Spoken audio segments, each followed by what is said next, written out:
Hi, welcome to my channel. Have you ever wondered if those budget amplifier kits from eBay are really worth your money or your time? Well, today, I'm putting one to the test. I'll show you how easy, or tricky, it is to assemble, what extras you'll need to make it work, and most importantly, how it performs in the end. Let's dive in.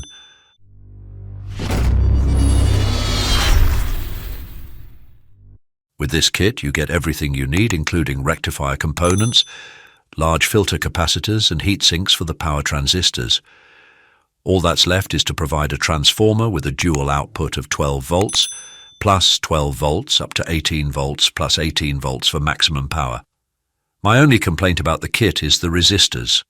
The color codes on them are quite hard to read. To avoid mistakes, I used an instrument to double-check their values. Assembling the kit is straightforward. Just follow the guide that comes with it.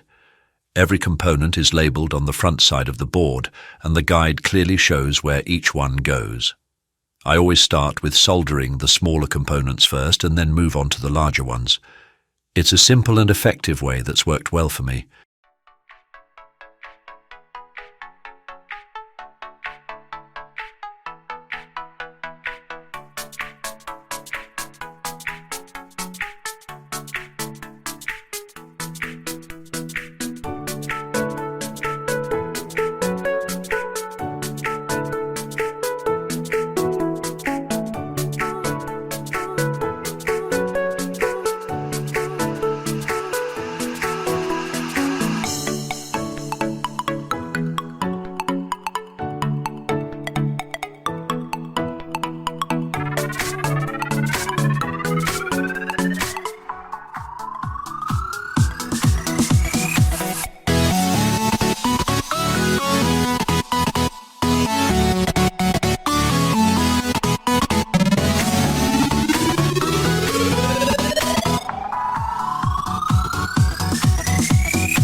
I've assembled everything.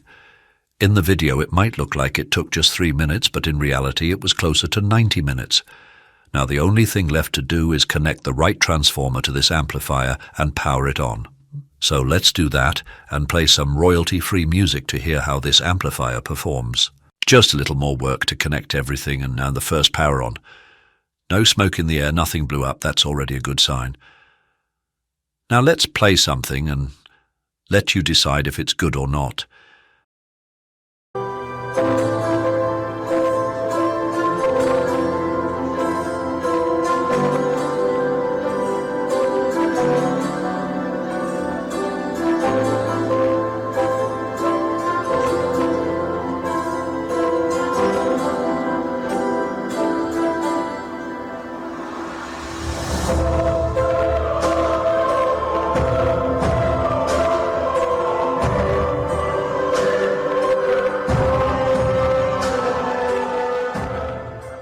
As for me, my first impression, without any detailed testing, was, wow, this is a perfect cheap amplifier.